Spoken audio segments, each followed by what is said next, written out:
bom dia! Quarta-feira, 3 de março, 8 horas 8 minutos, está no ar o Jornal da CBN Cuiabá.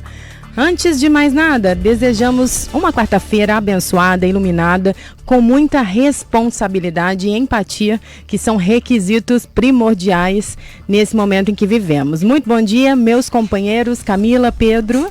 Bom dia, Marcela, bom dia, Camila, bom dia, Rafael, todos aqui no estúdio. Inclusive, bom dia já ao presidente da Assembleia Legislativa, Max Russi, aqui já presente. Bom dia a você, ouvinte CBN em casa ou no trabalho. Obrigado pela companhia. Bom dia, Pedro. Bom dia, Marcela. Mandar um alô especial para todo mundo que está nos acompanhando mais uma vez nesta manhã, a caminho do trabalho, em casa. E aproveitar a deixa do Pedro também, já cumprimentar o presidente Max Russi, que nos acompanha também aqui nessa manhã. Bom dia você, ouvinte CBN, você que está aí a caminho do trânsito. Eu imagino que muitos pensamentos enquanto você se desloca. Fique muito bem informado, acompanhe as principais notícias, são muitas as notícias, principalmente com relação à pandemia, à Covid-19, à saúde. Acompanhe, fique sintonizado, conectado para que você receba informação com credibilidade, com responsabilidade 24 horas por dia. Estamos também nas plataformas digitais, você acompanha imagens dos estúdios CBN, inclusive já vê imagens do nosso primeiro convidado desta manhã, o presidente Max Russi, e também encaminha sua pergunta, o seu comentário através do YouTube CBN CBA, Facebook e Instagram. Fique à vontade. Encaminhe também a sua pergunta através do nosso WhatsApp, 998035580. Você pode encaminhar sua mensagem, seu vídeo, o seu áudio, já encaminhando aqui um bom dia ao professor Lúcio, que nos acompanha toda manhã, a Maria Clara também, que já deixou aí o seu bom dia lá de Tangará da Serra. Ainda dá tempo e convido aí a todos os ouvintes de Jaciara, também terra aqui do nosso convidado, a participar conosco nesta manhã. Deputado Max Russi, presidente da Assembleia Legislativa, esteve conosco na semana de estreia, retornando hoje à CBN. Bom dia, muito bem-vindo. Bom dia, Marcela, Camila, Pedro, a todos os ouvintes do Jornal da CBN. É uma alegria poder voltar aqui e falar um pouco das nossas ações enquanto deputado de Mato Grosso. Inevitável, deputado, começar essa entrevista sem a gente contar um pouquinho da entrevista passada. O senhor esteve aqui, conversamos sobre as pautas, sobre a sua ascensão política e em menos de um mês o senhor retorna como presidente da Assembleia. Como é que foi esse processo? O senhor esperava realmente que essa mudança fosse tão logo? E o que mudou, né, no deputado Max Russi? Como é que acordou o presidente? A gente que acompanhou também ali o seu discurso de agradecimento, valorizando a todos os colegas. Esperava que fosse tão rápido? Muda alguma coisa na sua vida pessoal e profissional? E como é que está sendo esse momento de transição?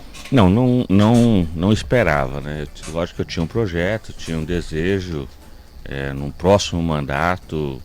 Acho que qualquer deputado que chega à Assembleia Legislativa tem vontade de comandar o parlamento, de ser o presidente daquela casa de leis. E por uma decisão judicial, um entendimento que já havia tido na eleição do Senado e da Câmara, isso acabou refletindo em Mato Grosso, como também em Roraima. Tivemos que fazer uma nova eleição. O ex-presidente Botelho, tão logo que recebeu a decisão, ele não recorreu, porque entendia do entendimento que já era pacífico no Supremo. Realizamos uma nova eleição, conversamos com todos os deputados e felizmente tivemos o apoio aí de 20 parlamentares para que a gente pudesse conduzir os destinos da Assembleia nos próximos 2 anos. Todos ganhamos, deputado, a democracia. Como o senhor avalia essa decisão, essa decisão rápida também e, de uma forma geral, a democracia ganhou com essa mudança toda? A gente conversou também com o Wilson Santos, aqui na CBN, que disse que ele acredita ser muito positivo essa renovação, oxigenação. O senhor vê desta maneira também? Já foi apresentado algumas PECs, inclusive na Assembleia, se eu não me engano, o deputado Wilson e alguns outros parlamentares apresentaram nesta questão de eleição, de recondução, de alternância. Enfim, eu acho que é positivo. Lógico que eu fico feliz de poder assumir essa responsabilidade e essa missão também, e espero poder contribuir junto com os meus deputados com o crescimento e desenvolvimento do nosso estado. O senhor falou a respeito dessas PECs, presidente, que devem tratar ali desses assuntos como a vedação, né, da recondução do cargo de presidência, dos principais cargos ali da mesa. O senhor acha que há espaço para esse debate hoje na Assembleia? Isso deve ser tratado com tranquilidade? Que avaliação o senhor tem em relação a essas propostas? Não, vai ser debatido, foi apresentado, tem um prazo para votações das PECs. Existe uma reforma também, uma atualização constitucional feita trabalhando dentro da Assembleia Legislativa. Eu acredito que durante esse ano aí algumas mudanças irão acontecer. Existem todos os tipos de entendimentos. Alguns defendem, por exemplo, eleição individual para cada cargo. Outros defendem eleição em chapa, a não recondução para os principais cargos da mesa, enfim. Então essa discussão vai acontecer. Eu acho que essa não é uma pauta prioritária hoje dentro do Parlamento Estadual, mas naturalmente com o decorrer das sessões essa pauta virá à tona e será apreciada por todos os deputados. Presidente, de uma certa maneira, essa ascensão até rápida do senhor levantou aí uma série de comentários, né, na própria imprensa, entre colegas parlamentares, de que o senhor seria já um possível nome para concorrer ao governo do estado em 2022. Isso é algo que passa pela avaliação do senhor nesse momento? Não passa, não é o meu projeto. Quem sabe lá na frente, não vou dizer que não tenho essa vontade, mas em 2022 não. 2022 eu não tenho projeto e nem vou trabalhar esse projeto de disputar um cargo majoritário. Deputado, falando ainda dessas alterações, né, de certa forma inesperadas, o senhor imagina que a saída do Botelho da presidência aproxima o deputado de uma ida para o TSE, caso surja a vaga? E aí outro questionamento houve ali uma condicionante, né, nesse momento dessa ida sua para a presidência? Discutiram essa composição da mesa ali? Não, de tribunal não, até porque não existe a vaga, né? Se porventura essa vaga vier a existir, é lógico que o Botelho é um nome preparado, é um nome bom, foi presidente por 2 mandatos, está no 2º mandato como deputado, já administrou o Parlamento Estadual, então tem todas as condições, todas as características para ser um bom conselheiro. Mas tem outros quadros, outros nomes também dentro do Parlamento, dentro da Assembleia, que talvez teriam interesse na possibilidade de uma vaga dessa. Acredito que num espaço curto de tempo aí não vai ter essa vaga. Eu acho que o Botelho tem muito que contribuir dentro do Parlamento ainda. 8h16, estamos conversando com o deputado Max Russi, ele que se tornou aí presidente da Assembleia Legislativa.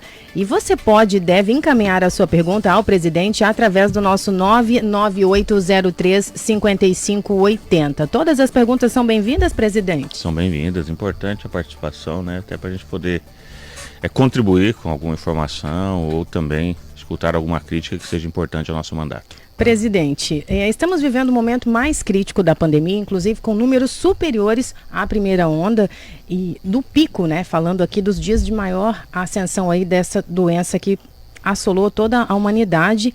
E o governador Mauro Mendes decretou aí, né, medidas mais severas, junto com líderes dos chefes de poderes. Como é que o senhor avalia a condução do governador Mauro Mendes? Essas medidas, o senhor acredita que foram assertivas? E aí, em meio a essa crise sanitária, a população vive momentos de muita tensão, hospitais lotados, UTIs, e tem um embate político com o nosso prefeito, né? O prefeito de Cuiabá, Emanuel Pinheiro, e o governador, inclusive, fez críticas com relação ao decreto apresentado na tarde de ontem. Ele disse, inclusive, que demonstra despreparo e irresponsabilidade, porque existe um conflito, existe uma crise, existe uma pandemia, existe um conflito de informação. Como é que o senhor avalia essa situação? A decisão do governador, eu achei uma decisão correta. Nós precisamos tomar medidas. Algumas medidas foram tomadas. Essa semana o governo do estado conseguiu abrir 20 novos leitos de UTI na Santa Casa. Abriu agora, está para abrir hoje, se eu não me engano, 10 novos leitos de UTI no município de Sinop. Então são 30 novos leitos, importante isso. Essa é algo que a gente precisa fazer.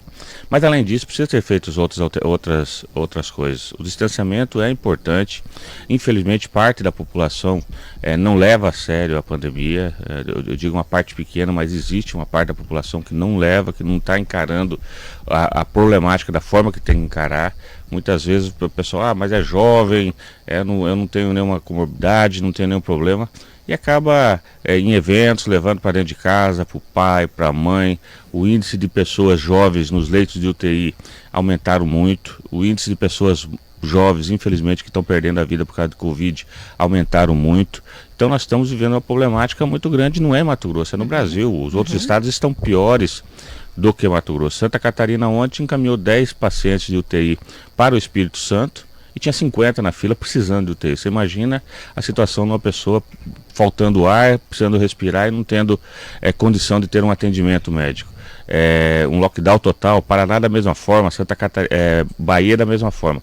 Então Mato Grosso fez uma medida pelos próximos 15 dias para ver, diminuiu dos 90%, nós estamos com quase 90%, praticamente 90% de leitos do UTI ocupado. Diminuiu, você dá uma relaxada, mas principalmente você tem que cada vez mais, a imprensa é importante, mas também os nossos representantes políticos, Assembleia, governo, prefeituras, todos temos uma responsabilidade muito forte de conscientizar a nossa população, de falar da problemática que nós estamos vivendo. E então eu acho que essa medida foi uma medida correta, mas vai prejudicar uma parte da economia. Realmente, nenhuma medida de restrição é uma medida boa, é uma medida que agrada a todos, realmente causa um transtorno, causa dificuldade para muitas pessoas, mas nada é mais triste do que você receber uma ligação, receber um pedido de um amigo, ver um companheiro, ver um parente precisando de um socorro, precisando de uma UTI, precisando de um atendimento médico e não encontrar. E hoje a realidade é que não encontra no público e no particular também. Então não adianta o cara achar, eu tenho uma condição financeira melhor, que não vai encontrar o atendimento também. Então a gente precisa, acho que a principal arma é a conscientização. Infelizmente, enquanto não há uma conscientização voluntária, o poder público tem que atuar. E aí são as leis de restrições, do toque de recolher. Infelizmente são medidas duras, mas que precisam ser tomadas. E o líder, como governador, como prefeito, a liderança que está no cargo de liderança e de comando, tem que tomar medidas que muitas vezes não são as melhores, não são as medidas que muitas vezes você quer tomar, mas que precisa pensando na maioria da população. Infelizmente, uma parte da população não está pensando e não levando essa pandemia a sério. Presidente, concordo com as suas palavras. E o senhor, vamos imaginar agora uma pessoa comum, né? O João agora, que está sintonizado com a gente, que ontem acompanhou o decreto, né? Acompanhou com o governador as reuniões e o decreto do governo, e depois disso o decreto municipal levantou hoje confuso. Deveria levantar, né, com uma orientação mais precisa e segura, e está se perguntando, a caminho do trabalho, no trabalho, quem que eu devo atender? O decreto do governador e do prefeito, o profissional autônomo, o empresário que está ali com seus colaboradores nessa insegurança? Quem que a gente deve obedecer nesta quarta-feira, 3 de março? Infelizmente isso é muito ruim isso, primeiro. Para a classe política, porque muitas vezes a pessoa decide acreditar na classe política com razão. Segundo, o Poder Judiciário acaba intervindo nas decisões políticas, porque precisa fazer por decisões como essa. Infelizmente, essa decisão é muito ruim. É ruim para o empresário que não sabe qual decreto vai cumprir, é ruim para o trabalhador que trabalha em Cuiabá e Várzea Grande tem um decreto diferente de Cuiabá. Também então nós precisamos de união, de uniformizar as informações, porque se nós todos estivermos unidos nesse momento, um momento crítico, nós teremos dificuldade para avançar, para sair, para oferecer uma tranquilidade à nossa população. E quando está nessa confusão que está se criando com esses dois decretos, com essas duas decisões, realmente é bastante preocupante, e a população que acaba pagando o pato, como diz o outro, que acaba sendo prejudicada por essas decisões que, no meu ponto de vista, não estão corretas. Acho que a justiça vai ter que atuar de forma rápida, célere, para deixar muito claro o que está valendo, para que realmente quem está nos escutando, para que o nosso empresariado, para que as pessoas, os nossos trabalhadores tenham segurança, porque ninguém quer levar uma multa. Mas a multa, alguns falaram, a multa é pesada, mas a multa não é para ser aplicada.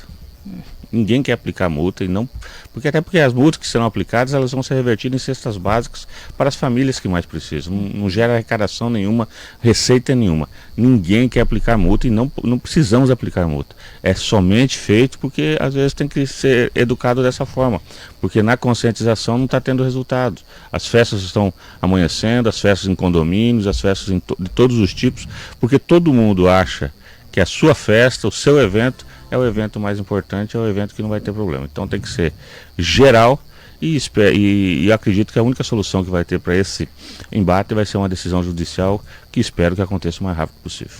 O senhor falou, presidente, a respeito dessa questão das multas, né? Um projeto que foi aprovado ontem pelos deputados na Assembleia. Pelo menos a impressão que a gente tem aqui, observando os comentários nas matérias, nas redes sociais, é de que a população, ainda com esse projeto, ainda com essas penalidades, é muito descrente em relação a isso. Os comentários dão conta, assim, de que não vai dar em nada, que a população vai continuar aglomerando, desrespeitando as medidas. O senhor acha que esse projeto é suficiente para, de certa forma, conter essas aglomerações aqui no estado, na capital? Eu acho que as decisões tomadas já acabam dando uma mexida, porque as entrevistas que eu tenho dado de ontem para hoje, todas tocaram nesse assunto. Então isso está reverberando bastante, a população, eu tenho notado nos comentários, bastante consciente, e eu acho que vai ter muita pessoa que vai fazer o quê? Com esse projeto, com essa condição, vai denunciar.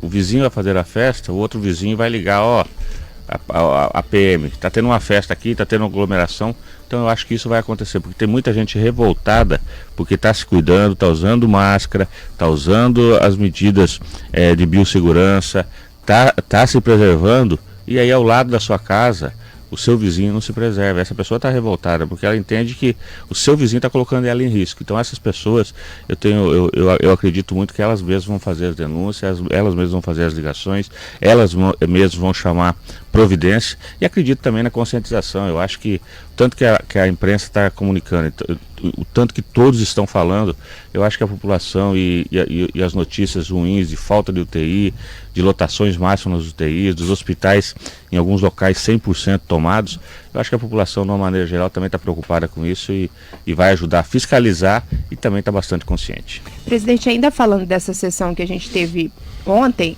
esse assunto também, decreto, multa, levantou uma série de questionamentos por parte dos deputados. Alguns defendem que as medidas deveriam ser um pouco mais leves, por exemplo, colocar para mais tarde o horário do toque de recolher, permitir ali um horário maior de funcionamento das atividades econômicas. Já o deputado Lúdio Cabral, por exemplo, defende medidas mais severas, a exemplo de uma quarentena de forma bem firme por 14 dias, se eu não me engano. O senhor acha que há espaço para esse cenário nesse momento, ou não seria o mais adequado? Poderia penalizar ainda mais o setor produtivo?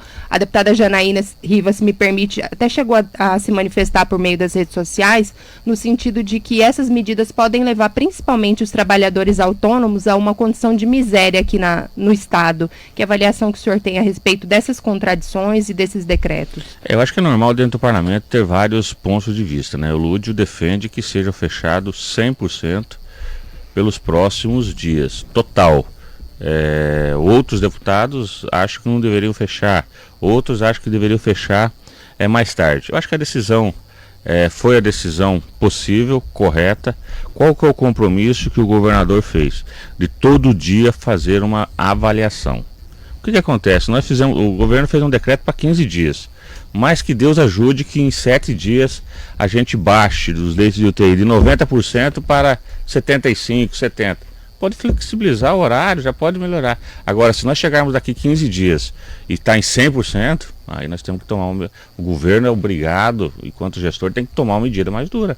Aí vai ser inevitável o fechamento. Então nós precisamos evitar isso, a população, e aí a todos, porque, como eu disse, a maioria da população está se cuidando. Existe uma pequena parte que não se cuida e que eu acho que é onde que está causando os maiores problemas. Então o que nós precisamos fazer? Nós precisamos diminuir essa ocupação de leitos de UTI. Abrir novos leitos de UTI, 30 novos leitos essa semana serão abertos, e o governo tem a perspectiva aí, nos próximos 30 dias, condição, talvez um planejamento e uma tentativa de abrir aí mais 30, 40 leitos, é muito bom, mas a população tem que se conscientizar e nós temos que demorar isso. Por quê? Porque existe um profissional de saúde que também está estafado. ele já vem um ano aí num processo de desgaste. Existe também uma dificuldade de medicamentos, de remédios, que subiram muito os preços, que o pessoal, como é o Brasil todo que está precisando, existe uma demanda muito forte, então pode faltar o medicamento também. Enfim, são alguns problemas que nós precisamos evitar. Então vamos segurar nesse momento para que a nossa economia já possamos passar essa pandemia e nós possamos aí trabalhar e gastar as nossas energias em ações para gerar emprego, gerar renda, para passar esse trauma psicológico. Você vê que a venda de antidepressivos aumentou aí na casa de mais de 20%. Ou seja, existe um problema psicológico também na nossa população muito grave. Isso vai ser mais forte ainda pós-pandemia, porque muitas famílias estão perdendo entes queridos, muitos estão perdendo amigos, companheiros. Eu não conheço ninguém, pelo menos ainda não vi ninguém que falou, não perdi nenhum amigo para a Covid. Eu perdi vários. Então, realmente, isso vai gerar um estresse muito forte, está gerando um estresse muito forte, uma dúvida muito forte na nossa população. Como é que vai ficar o seu emprego, o seu serviço, o seu comércio, os empresários também, os pequenos comerciantes precisam de apoio, precisam de ajuda, eles precisam fortalecer essa economia também que gera emprego dos pequenos comércios aí. Infelizmente, a gente não tem condição, porque hoje a pauta principal e o nosso foco é trabalhar políticas e ações para minimizar os efeitos da pandemia. 8h29. Você acompanha a entrevista com o presidente da Assembleia Legislativa, o deputado Max Russi. Vamos mandar um bom dia, antes do nosso repórter CBN, ao Silmar, que nos acompanha, e também ao Lucas, que está aí conectado lá em Belo Horizonte, Minas Gerais. Terra boa demais. Obrigada pela audiência. Você segue conosco até às 11 horas da manhã. Faremos uma pequena pausa e retornamos em breve com o nosso convidado desta manhã, presidente Max Russi. É rapidinho, continue conosco. Jornal da CBN Cuiabá. O Jornal da CBN Cuiabá é um oferecimento da Verana Várzea Grande. Quer morar bem, com segurança, muito verde e lazer? Então vá conhecer o Verana Várzea Grande. Um empreendimento Cipasa Nova Gestão. Ligue 4003-2388. E Unimed Cuiabá. Cuidar de você. Este é o plano. Você está ouvindo CBN Cuiabá, a rádio que toca notícia.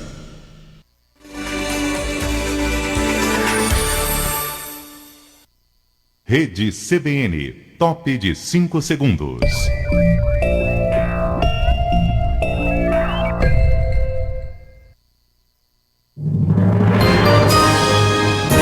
Repórter CBN.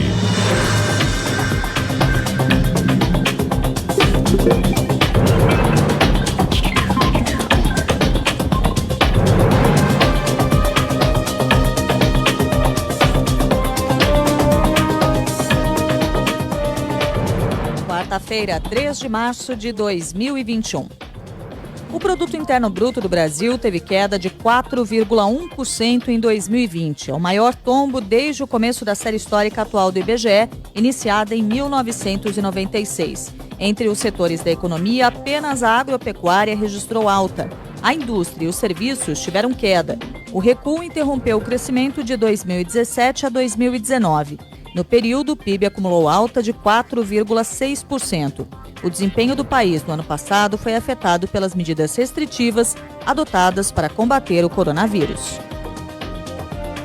A média móvel de mortes causadas pela Covid-19 no Brasil ficou em 1.274 em 7 dias. A variação representa alta de 23% em relação ao número verificado há 2 semanas. Há 6 dias, a média de mortes está acima de 1.100.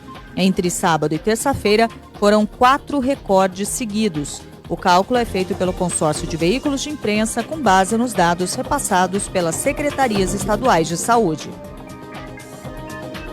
O Ministério Público de Minas Gerais pediu à Justiça que multe em R$1 milhão a Fundação Renova por dia de atraso na entrega dos reassentamentos dos atingidos pela tragédia em Mariana. O rompimento da barragem aconteceu em novembro de 2015 e matou 19 pessoas. O prazo para a conclusão das obras acabou no sábado. A entidade, no entanto, não entregou os reassentamentos coletivos e individuais nos novos distritos de Bento Rodrigues, Paracatu de Baixo e Gesteira. Com isso, 500 famílias continuam sem lar definitivo. Subiu para 10 o número de mortos em manifestações contra os militares que tomaram o poder em Mianmar, segundo a agência de notícias France Press. As forças de segurança continuam usando munição letal, apesar dos pedidos da comunidade internacional. A situação é tensa, principalmente em Yangon, capital econômica do país. Uma clínica local recebeu 20 feridos. No horário de Brasília, 9h33.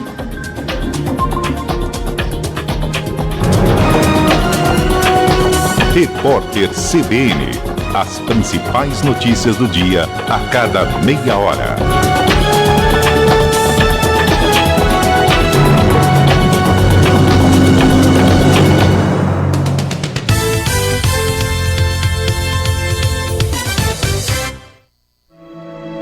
Atrás da delicadeza se esconde a bravura. Ao lado da beleza, a coragem. Antes da sensibilidade, a determinação. Pertinho da fragilidade, a intensidade, o esforço, a ação e a ousadia. Porque a gente só descobre a nossa força quando vamos à luta. Celebre o Mês Internacional da Mulher. Unimed Cuiabá. Cuidar de você. Esse é o plano. A jogada mais bonita, a emoção da vitória. Os heróis dos campos, das quadras, das pistas e das piscinas estão no CBN Esportes. Todo domingo, a partir das 8 da manhã. Apresentação: Carlos Eduardo Éboli. Atenção, senhores pais com filhos pequenos e recém-nascidos. Já ouviram falar do método Montessori de educação? Pois bem, é algo que vai te surpreender. A educação, autonomia, respeito mútuo com outras crianças e inclusão social do seu filho. Tudo isso é parte do método Montessoriano de educação. Agora aqui em Cuiabá. Faça-nos uma visita e venha descobrir esse universo. Vila Montessori. Telefone 3641-0869. Rua P, número 119. Bairro Consil. Você está ouvindo Jornal da CBN Cuiabá.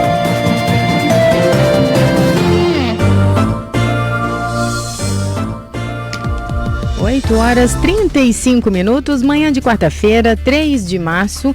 E estamos conversando nesta manhã com o presidente da Assembleia Legislativa, o deputado Max Russi, e contamos com a sua participação nas nossas plataformas digitais.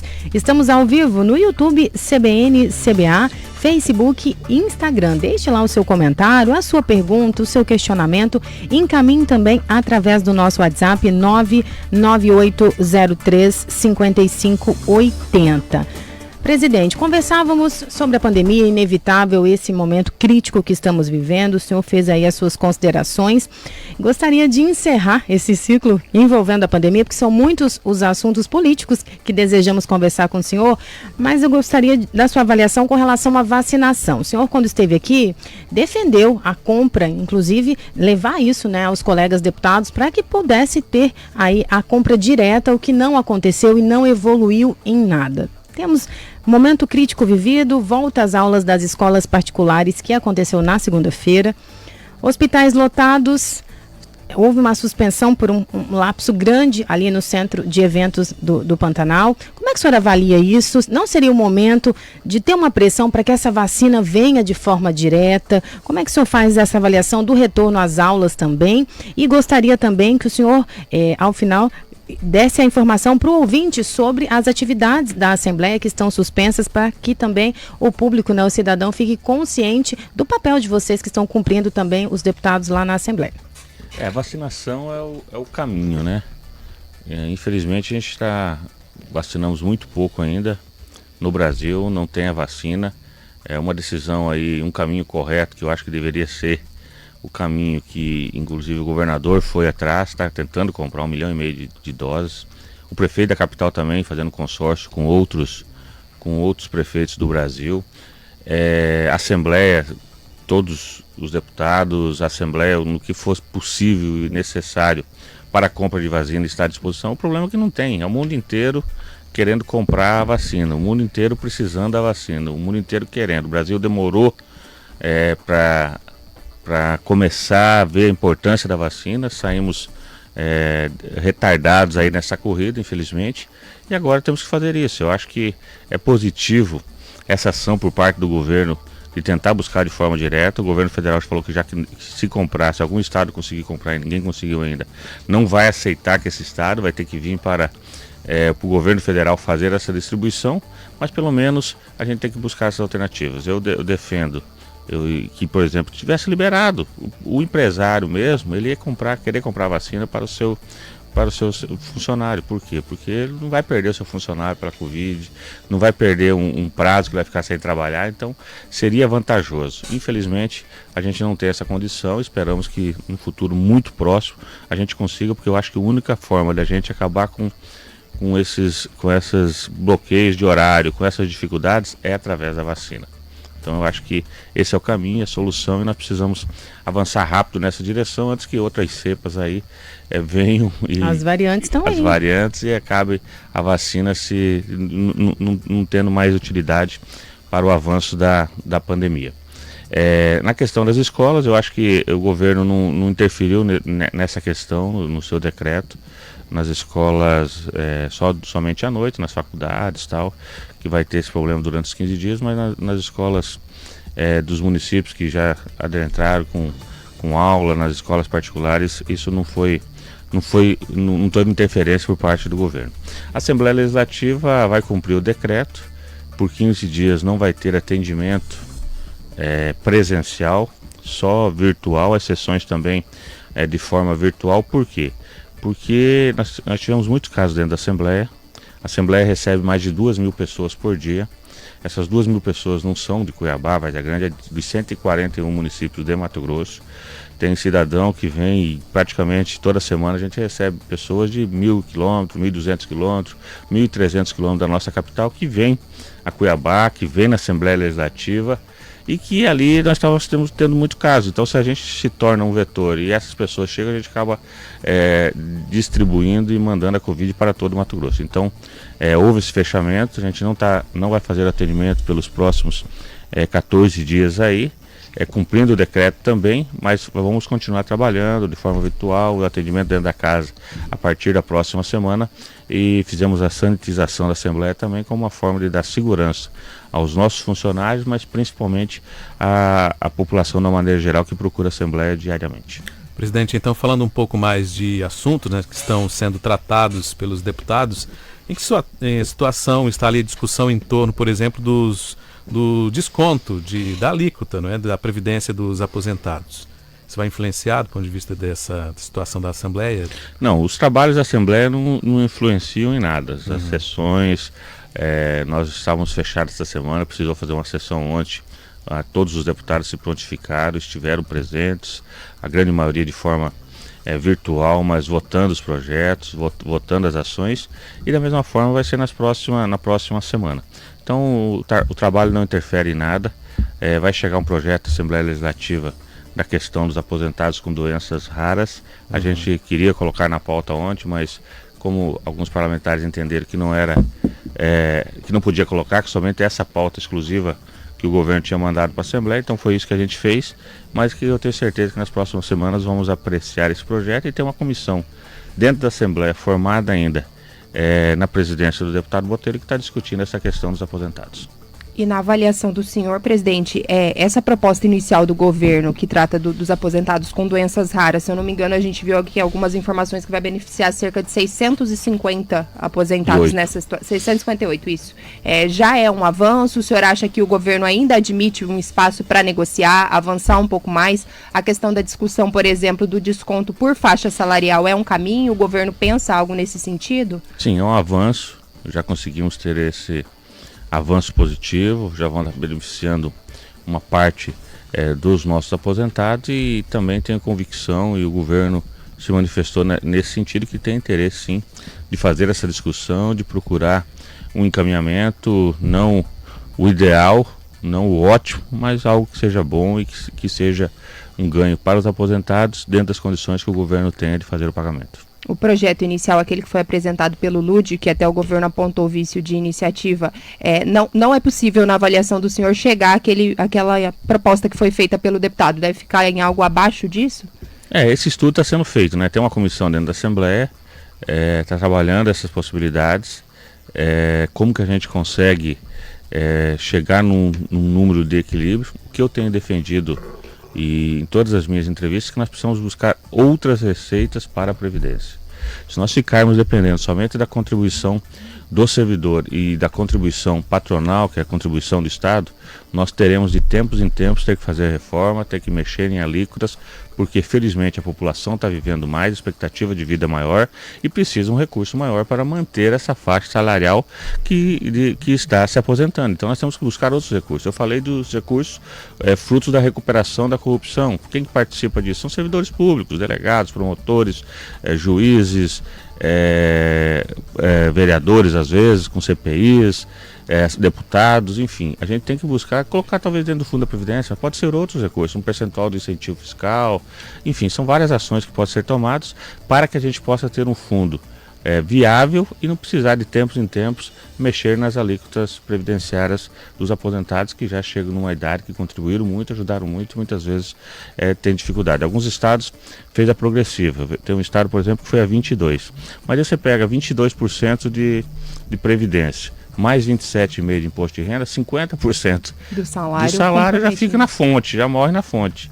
Ah, mas você vai ganhar, alguém que ganha aí 15 mil, mas quem ganha 15 mil já vai deixar 7,5, quem ganha 10 já vai deixar 5. Então fica realmente pesado, fica né, pesado. Então nós temos que encontrar alternativas, eu defendo isso. Eu acho que a Previdência, infelizmente, nunca foi se pensado, sempre foi vamos deixar para frente, vamos mitigar esse problema. E tinha um déficit previdenciário de 1 bilhão na conta do Estado. A realidade é essa. Nos últimos anos, cada ano vem aumentando. 800, 900, 1.100, 1.300 e esse ano seriam 500. O governo federal fez uma reforma, obrigou os estados e municípios também fazerem essa reforma e agora a gente precisa encontrar uma solução para o nosso fundo previdenciário. E eu acho que a solução não é aumento de alíquota, a solução é colocar outras receitas de incremento para que a gente tenha um fundo previdenciário viável. Só aproveitando esse gancho, deputado, o senhor pretende apresentar algum projeto nesse sentido ou teria que partir de uma iniciativa do governo do Estado? Não, eu já apresentei. Certo. Quando do projeto de reforma é que muitas vezes essas ações dos parlamentares são divulgadas, mas não muito divulgadas e às vezes como não teve sucesso, não teve uma repercussão.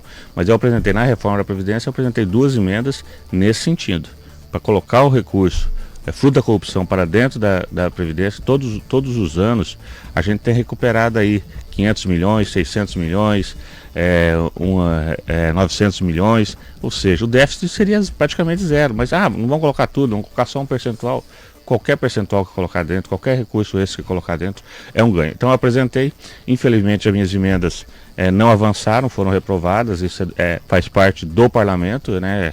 A divergência de ideias, mas eu acho que a gente tem que trabalhar essas soluções e eu acho que os servidores, os sindicatos, acho que todos que pensam numa previdência viável deveriam cobrar isso também do Poder Executivo, que nos projetos de leis que vierem à Casa de Leis no futuro muito próximo, que possam ter um olhar, uma atenção para esse problema, para deixar esse problema para o passado e não voltar a ter esse problema novamente no futuro.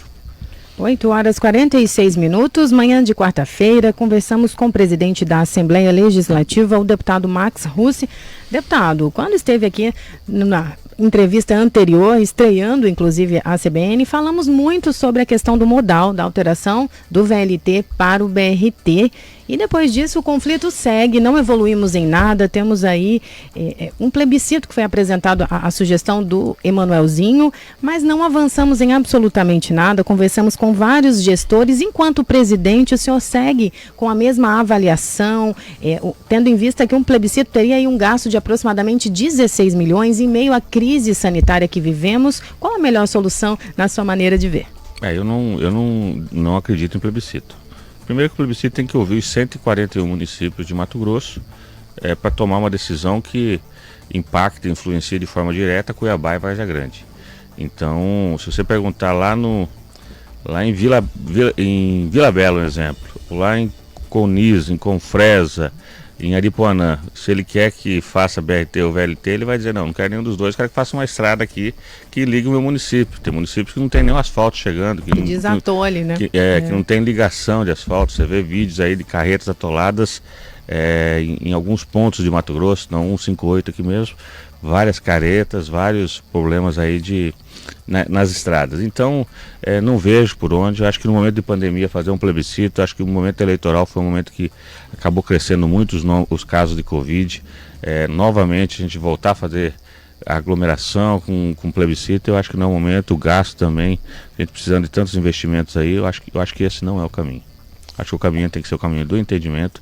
Falei numa outra entrevista que eu acho que o deputado Manelzinho pode liderar esse processo, por ser o deputado federal de Cuiabá, o deputado federal mais votado em Cuiabá, filho do prefeito, tem apoio em Brasília, da bancada federal. Eu acho que tem condição aí de trabalhar uma pauta junto com o governo do estado, junto com o governador, junto com a Assembleia Legislativa, com a Câmara de Vereadores, com todos os envolvidos aí, para a gente encontrar no consenso um caminho, uma solução e dessa forma resolver esse imbróglio que acaba deixando toda a população também triste, porque o que a população quer? Ela não quer essa confusão, ela quer uma solução para um transporte público de qualidade. Ela quer que melhore o seu transporte público, seja um transporte público barato e com qualidade, que ofereça condições, pontualidade, não aglomeração, enfim, é isso que a população, que eu entendo que a população queira, e é isso que nós políticos precisamos trabalhar, para que melhore o nosso transporte público, e eu acho que essa pauta tem que ser resolvida e decidida através do consenso, do debate,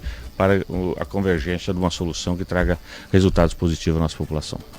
Presidente, recentemente o senhor fez uma crítica, eu acompanhei até pela imprensa, no sentido de que não se pode aceitar política dentro das secretarias de Estado há 2 anos da eleição. Eu queria que o senhor explicasse para a gente o que exatamente está acontecendo dentro das secretarias, qual que é a crítica do senhor nesse sentido? Primeiro que é proibido, né?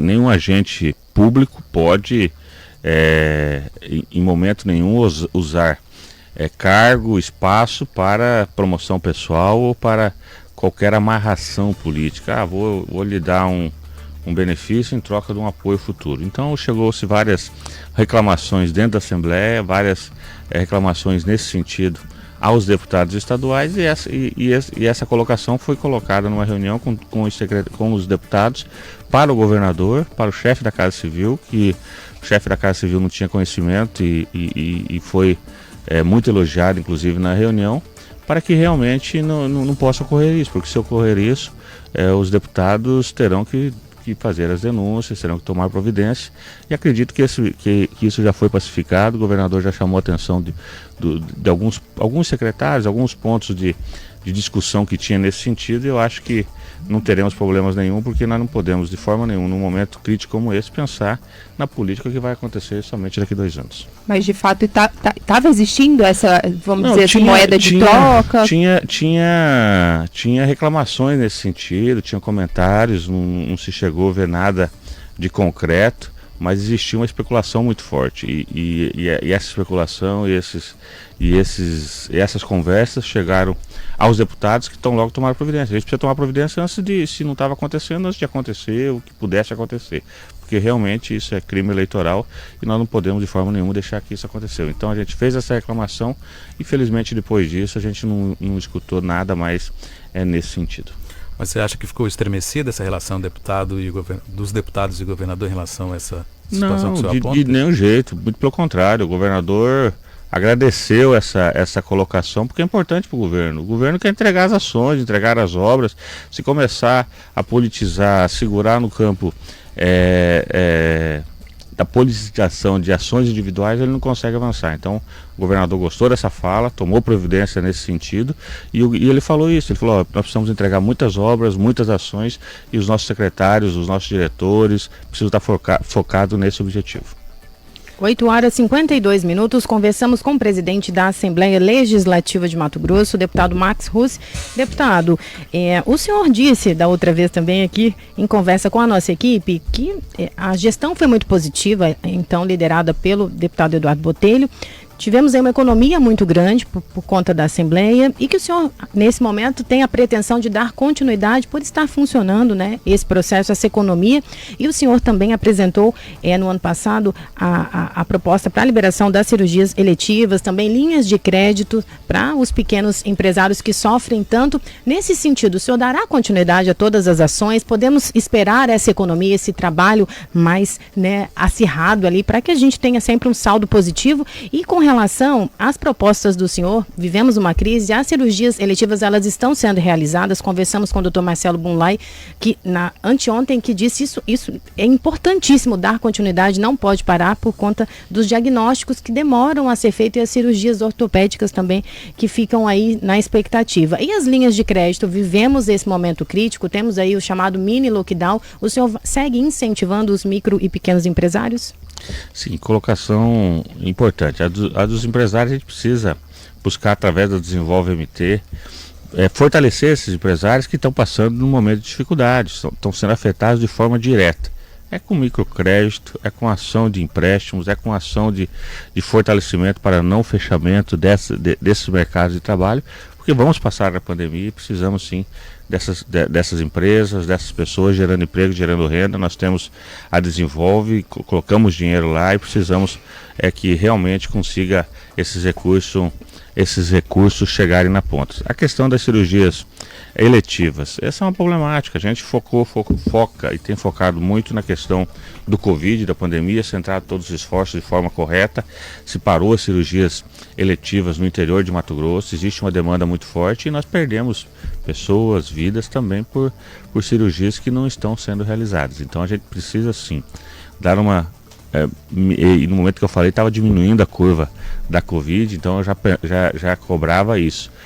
Infelizmente aumentamos de novo a Covid, mas espero e acredito que vai diminuir num espaço curto de tempo, e diminuindo a gente volte sim com planejamento, com projeto, com plano do governo. O governador falou aí fazer 40, 50 mil cirurgias no estado de Mato Grosso como um todo. Tem uma demanda represada muito forte e que precisa ser atendida. São muitas pessoas que estão em casa, estão nos escutando, estão esperando as suas cirurgias ser realizadas, esperando há um bom tempo, e que tão logo diminua os casos de Covid, a gente possa entrar de forma forte para fazer essas cirurgias. A questão da economia, eu era o ordenador de despesa, eu era o responsável por fazer as contratações, as compras. Conseguimos de forma inédita aí mais de 100 milhões nesses 2 anos, recursos que serviram para ampliação dos leitos de UTI no metropolitano, que serviram para investimentos da UTI no estado como um todo, investimento na segurança, no sistema penitenciário, na agricultura familiar, no social, enfim, em várias áreas. A Assembleia Legislativa devolveu o recurso ao governo do estado e esses recursos foram investidos em ações próprias. Eu acho que vamos continuar na Assembleia, eu acho, não tenho certeza, vamos continuar gerindo dessa forma. O Botelho agora como primeiro secretário, ordenador de despesa, uma gestão austera, valorizando os recursos públicos e principalmente não deixando faltar estrutura para que os deputados possam fazer as suas ações. É lógico que em tempo de pandemia você diminui muitas ações, muitos gastos. Por exemplo, audiências públicas. Os 24 deputados faziam audiências públicas no estado de Mato Grosso como um todo. As audiências públicas requer o quê? Diária de servidor, requer transporte, requer uma série de investimentos com cadeira, telão, mesa, enfim. Essa estrutura que não está tendo. Então nós não estamos gastando com diária, não estamos gastando com as audiências públicas, não estamos gastando com deslocamento, passagens, voos, enfim. E tudo isso fez com que a gente conseguisse, sem aumentar do 10º da Assembleia, fazer uma economia importante de recursos, e vamos continuar nessa linha também. Mas principalmente sem deixar o deputado de poder atender, de fazer o seu projeto, de fazer o seu caminhamento, de dar a sua contribuição ao Estado como um todo. Deputado, na última eleição o senhor foi muito elogiado por diversas lideranças partidárias em razão justamente da força política do senhor, por ter feito inclusive um trabalho ali de construção, ajudando a eleger, né, vários prefeitos. O que é que o senhor tem para nos dizer e pensa do PSDB na eleição... PSB, perdão, na eleição de 2022? A gente conseguiu um resultado muito positivo com a eleição de 13 prefeitos, hoje são 14 prefeitos, de mais de 140 vereadores, o terceiro partido que mais fez prefeito, o terceiro partido que mais fez vereadores, elegemos muitos vice-prefeitos, enfim, conseguimos eleger em cidades importantes de Mato Grosso, candidaturas femininas também, mulheres participando do processo eleitoral, então foi bastante positivo para o PSB essa construção como um todo. Para 2022 a gente pretende fazer uma boa construção de uma chapa de deputados estaduais. A gente tem já um encaminhamento muito bom de vários companheiros, de várias pessoas com disposição, com vontade de colocar o nome, também a construção de uma chapa de deputado federal e qualquer outro projeto diferente disso com muita discussão, com muito trabalho. Eu sei que o partido vai estar bem posicionado para poder participar de qualquer coligação, de qualquer projeto, para continuar ajudando o Estado de Mato Grosso e trabalhando as políticas públicas que o PSB acredita, as políticas públicas sociais, de diminuição da desigualdade, que possa realmente trabalhar políticas públicas que venham impactar de forma direta a nossa população, melhorando a qualidade de vida do nosso povo. Nós vamos ter aí, presidente, uma disputa ao Senado também, né? Uma vaga. O partido pensa em disputar essa vaga. O senhor lá atrás chegou a surgir comentários de que o senhor poderia sair candidato ao Senado na eleição suplementar. É algo que passa pela avaliação do senhor, já que pelo menos o governo o senhor descarta por hora? Não, o Senado também não é um projeto do deputado Marcos. Eu não vou dizer que o partido não possa ter no meio dos seus filiados alguém que queira, que pleiteie, que coloque o nome nas convenções. Mas o projeto meu para as eleições de 2022 não é almejar, não é disputar uma eleição majoritária. Eu pretendo contribuir da forma que tenho contribuído no parlamento estadual, ajudando o meu estado, mas fortalecendo o partido, que tem bons nomes, bons quadros, e o PSB tem condição assim de compor uma chapa ao Senado, ou apresentar um nome ao Senado, enfim, de fazer uma composição aí que seja bom para o estado de Mato Grosso.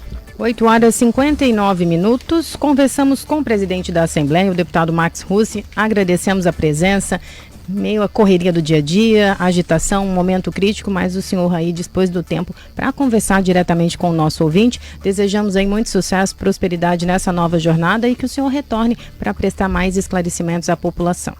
Obrigado, Marcela, Camila, o Pedro, obrigado a todos os ouvintes da CBN. É sempre uma alegria poder participar aqui do programa de vocês, prestar conta do meu mandato enquanto servidor público eleito para um mandato de 4 anos. Nós temos essa obrigação, esse dever, prestar conta das nossas ações, dos nossos votos, do que a gente pensa, do que a gente acredita para o estado de Mato Grosso.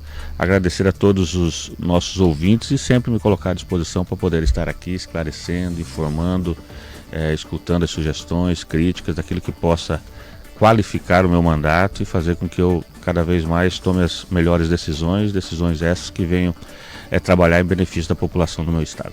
Muito obrigada, deputado. Um abraço especial ao Leonel, que nos acompanha. Obrigada pela audiência. Faremos uma pequena pausa para o repórter CBN e continuamos daqui a pouco. Siga aí conectado, sintonizado, é rapidinho.